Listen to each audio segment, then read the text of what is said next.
Day 3 of Chuck Schumer not yet apologizing to the city of Houston. We have new details. It's getting better. He's going to apologize because we're not going to stop until he does.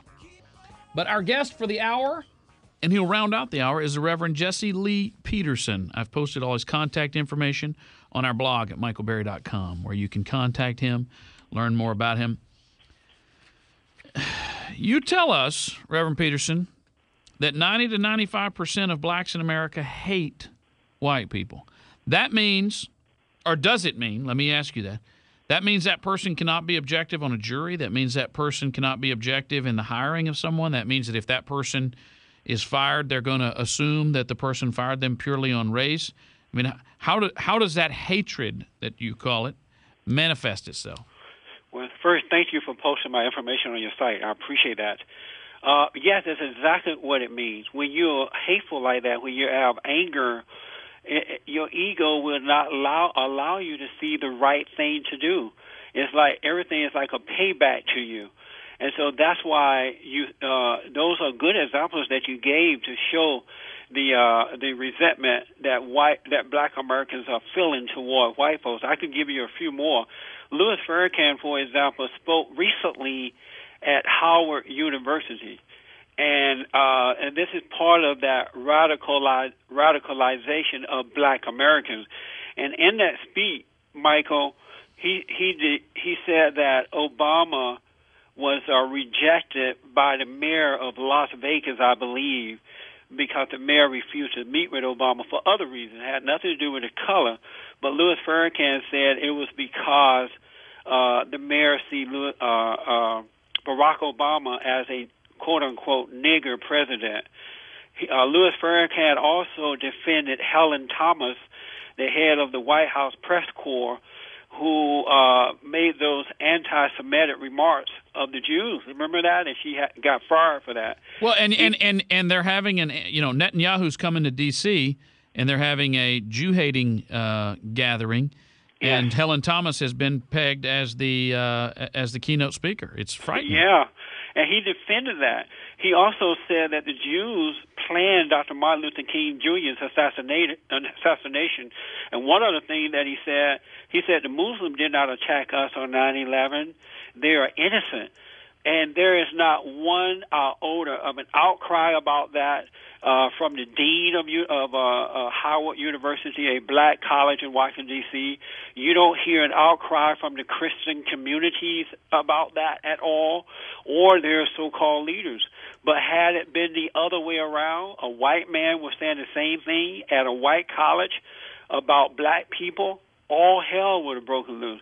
There are so many cases and incidents that you can look at to explain this. Why do you think most black people, or many black people, are not involved in the Tea Party movement? Because they see it as a white racist movement. They don't see it as Americans who are loving this country, who want to protect freedom.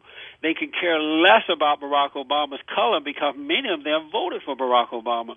They see it as a white racist thing. But if it was blacks and Mexicans doing the same thing, they would be okay with it.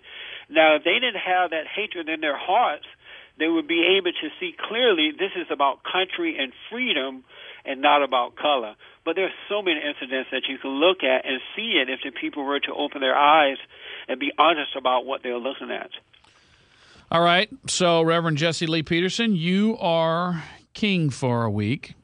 And as king, that's all the time you'll need. You've seen both sides. You have opened your mind. You want to live in a society, as I do, where we can get over all this race talk and the hating and turning against neighbors and all the division in our country that these race baiters and race haters have engendered.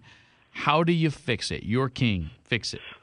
First, I will try and get the people to understand that our battle in life and everything that we do is spiritual. It's a battle between good and evil, right versus wrong. It has nothing to do with male or female or the color that you are.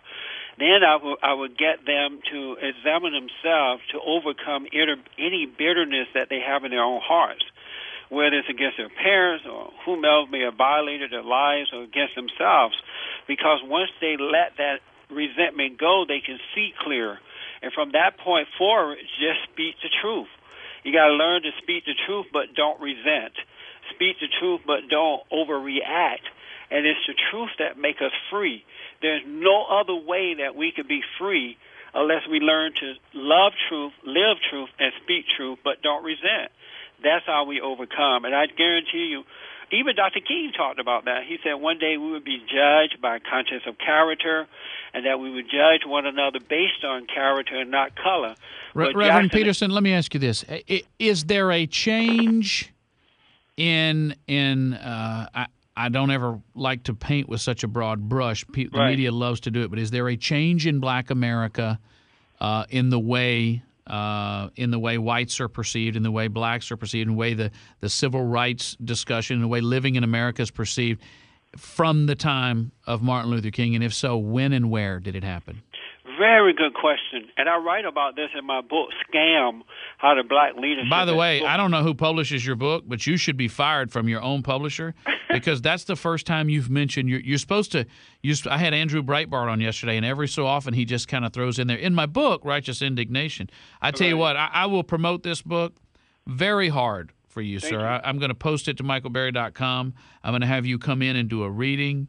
We'll give some away on air. I'll work all this out with you. The book is called Scam, How the Black Leadership Exploits Black America. But anyway, you talked about the new book. Go ahead. Yeah, I write about this. Dr. King and Jesse Jackson, for example, never got along because Jesse Jackson has always had his own personal agenda.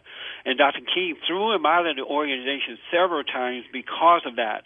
And even when Dr. King was assassinated, Jesse Jackson took some blood, what looked like blood, some red stuff, and put it on his shirt and lied and said Dr. King died in his arms so that he could be the next guy to take over.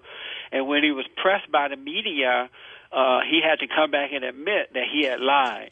And so it started when Dr. King was assassinated and the so-called civil rights leader took a message of love and unity and perverted that message for their own personal gain. They taught blacks to hate rather than to forgive, whereas Dr. King was saying forgive and love so that we can come together as one. But it started right after Dr. Martin Luther King was assassinated. I mean... You think this is, in your opinion, this is in the schools, this is in the churches, this is... Yes. It's everywhere, Michael. It's just so sad because growing up on that plantation in Alabama, I was not taught this. I went to an all-black school. They integrated my school the last year that I was leaving there in 1968. I was never, ever, ever, ever, ever taught to hate the white man, but to treat people the way I would like to be treated.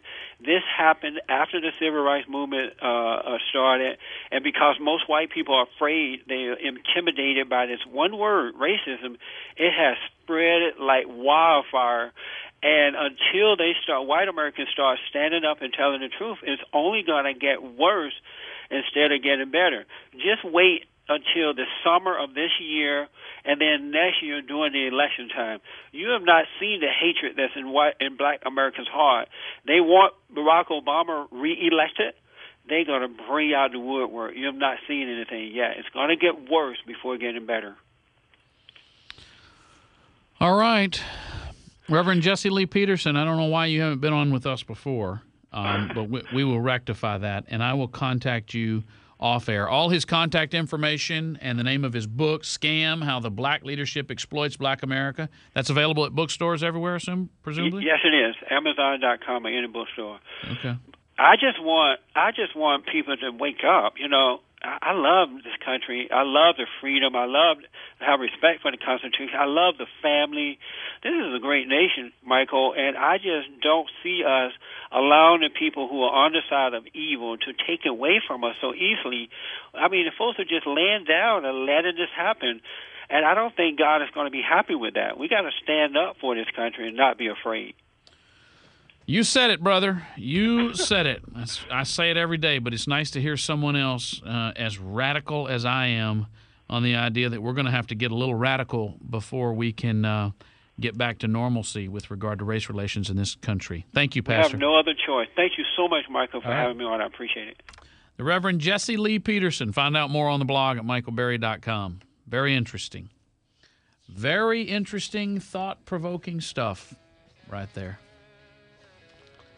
Very interesting. I may have to have him in for a book reading and book signing. Have him sit in for us. You know, I've long been on the lookout for a guest host. I've never missed a day that I was supposed to be on air other than between Christmas and New Year. But if I ever did, maybe he's the man. You think, therefore, you listen. The Michael Berry Show.